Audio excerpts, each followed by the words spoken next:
नमस्कार, प्रकाश एजुकेशन में आप सभी का स्वागत है। मैं आदित्य प्रकाश आप लोगों को हिंदी व्याकरण पढ़ाने जा रहा हूं। आप पढ़ते रहिए और समझते रहिए और बिहार बोर्ड के पाठ्यक्रम को सबसे पहले समझिए, जानिए, उसके बाद व्याकरण को देखिए। तो वर्ण विचार आपका पहला टॉपिक है, उसके बाद शब्द विचार, वाक्य विचार। इसमें तीनों के प्रकार हैं, उनको भी पढ़ना है। वर्ण विचार में वर्ण कितने प्रकार हैं? दो प्रकार हैं। शब्द विचार में कितने आधार पर शब्द को बांटा गया है? 4 आधार पर बांटा गया। वाक्य विचार में वाक्य को कितने आधार पर बांटा गया है? 2 आधार पर बांटा गया है।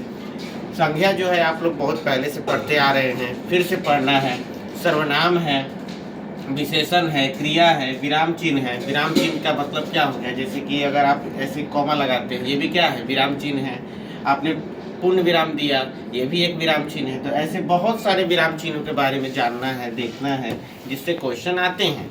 समास के बारे में, फिर से संधि विच्छेद के बारे में, संधि के बारे में, समास से क्वेश्चन भी आता है। अव्ययी भाव समास, तत्पुरुष समास, द्विगु समास, द्वंद्व समास, कर्मधारय समास, बहुव्रीहि समास। संधि में स्वर संधि, व्यंजन संधि, विसर्ग संधि। स्वर संधि के 5 भेद हैं: गुण स्वर संधि, दीर्घ स्वर संधि, वृद्धि स्वर संधि, यन स्वर संधि, आयादी स्वर संधि। वाच्य की अगर बात करें तो आपको इंग्लिश में इसको वॉइस कहा जाता है, जिसमें इसके 2 टाइप्स होते हैं, active voice and passive voice. लेकिन हिंदी में वाच्य कितने प्रकार के? 3 प्रकार के होते हैं: कर्तृवाच्य, कर्मवाच्य, भाववाच्य। काल है, काल के अंदर का भी प्रकार है, वर्तमान काल का भी प्रकार है, भूतकाल का भी प्रकार है, भविष्य काल का भी प्रकार है, वो भी क्वेश्चन पूछे जाते हैं। कारक है, कारक की विभक्तियां हैं, वचन है, लिंग है, शब्द शुद्धि है कि शब्द कुछ गलत हो गया, उसको कैसे सुधारेंगे, वाक्य शुद्धि है, मुहावरे है, पर्यायवाची है, विलोम शब्द पूछे जाते हैं, गद्यांश लेखन यानी कहानी जैसा दे देगा, आपको उसको पढ़कर उसका क्वेश्चन का आंसर देना होगा, जिसमें गद्यांश का उचित शीर्षक भी पूछा जाता है। निबंध लेखन है, निबंध लेखन में आपको लिखना होगा।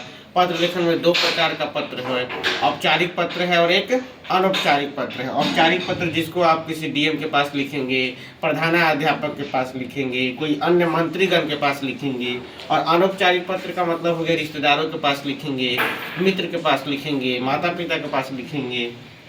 संवाद लेखन हो गया, किसी एक विषय को लेकर आप 2 मित्रों में बातचीत हो रही है, 2 दोस्तों में बातचीत हो रही है, या फिर 2 ऐसे ही माता पिता में बातचीत हो रही है, या फिर हो सकता है कि पिता और बेटे में बातचीत हो रही है, तो संवाद लेखन भी है। उपसर्ग और प्रत्यय है, जिसके बारे में आपको संस्कृत व्याकरण में बताया जा चुका है, लेकिन हिंदी व्याकरण में भी बताया जाएगा, समझाया जाएगा। इतना सारे टॉपिक हैं, 26 टॉपिक। अगर आपने इस चीज़ को कर लिया तो आपका व्याकरण में जो है 60 मार्क्स जो है क्या हो जाएगा? तय हो जाएगा। तो याद रखिए 60 मार्क्स के लिए आपको इतना सारा चीज़ पढ़ना आवश्यक है, जरूरी है।